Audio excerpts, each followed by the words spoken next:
Hi, this is Tim with Video 4-1, and before I start, I just want to let you know that I have a bad cough, so I'll try to give a warning anytime I cough, and I'll try to pull the microphone away. But the unit is closing tonight, so you gotta do what you gotta do. So to start out, Planck's binary system consists of two stars that revolve in a circular orbit about a center of mass midway between them. This statement implies that the masses of the two stars are equal. See figure below. Assume the orbital speed of each star is v, or velocity equals 160 kilometers per second, which I convert to meters down here. In the orbital, got a cough.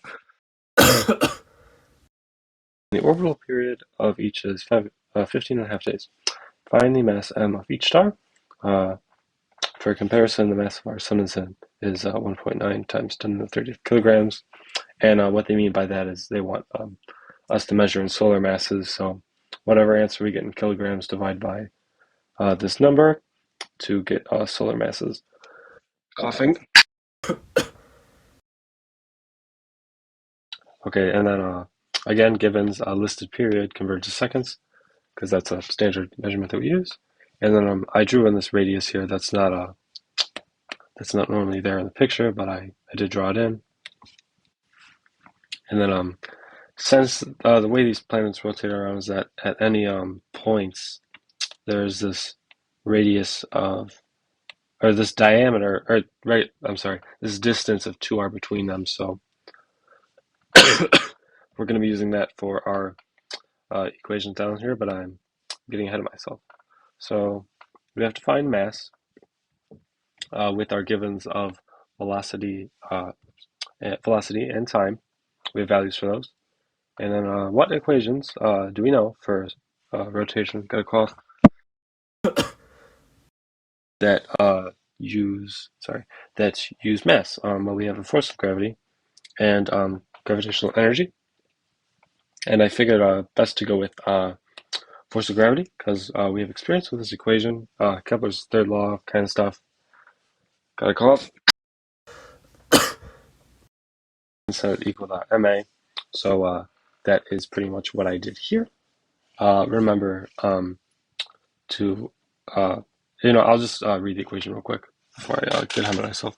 So Fg equals negative g mass of orbiting object, mass of object being orbited, I guess, over distance from the two, distance from the centers of the two objects.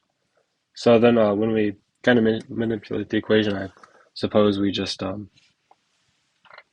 eliminate that negative sign. I guess the fact that the force is attractive just isn't relevant anymore.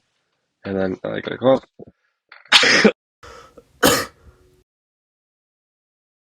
and then so we masses are equal as they said uh, in the given in the question. So we plug in m for both, plug in m for the mass over here on Fg equals ma. Radius is 2r for the reason I discussed earlier.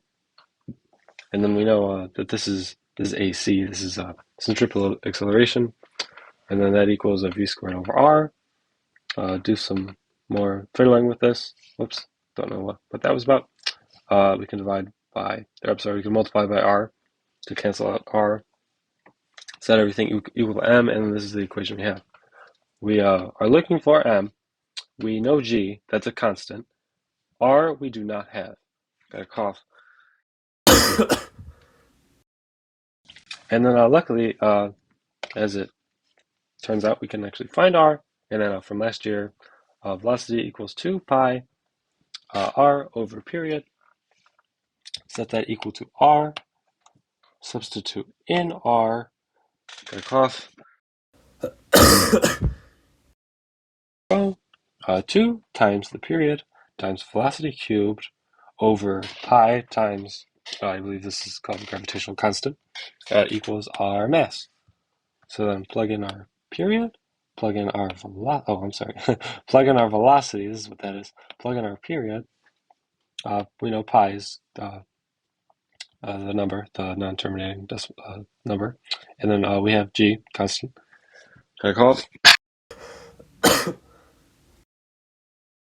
And we are given an answer in kilograms, which we divide by that mass of the sun mass to get our answer in solar masses. Plug that into the website, and everyone's happy. So takeaways are, I thought it was good practice to use variables and plug in values near the end. So we have all this playing with variables over here, and then we plug in our values at the end. Good practice for a test question.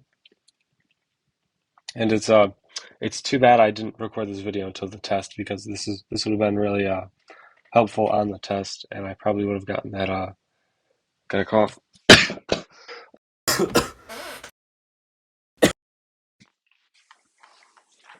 And I probably wouldn't have messed up the radius on the test if I had done this video before. So I guess another takeaway is that you should always try to submit your assignments on time, or at least before the test. And don't forget those old 2D motion formulas. They are important. So that's it. Thank you for watching. I'm sorry about my cough. I hope I did a good job at covering it, and have a good one.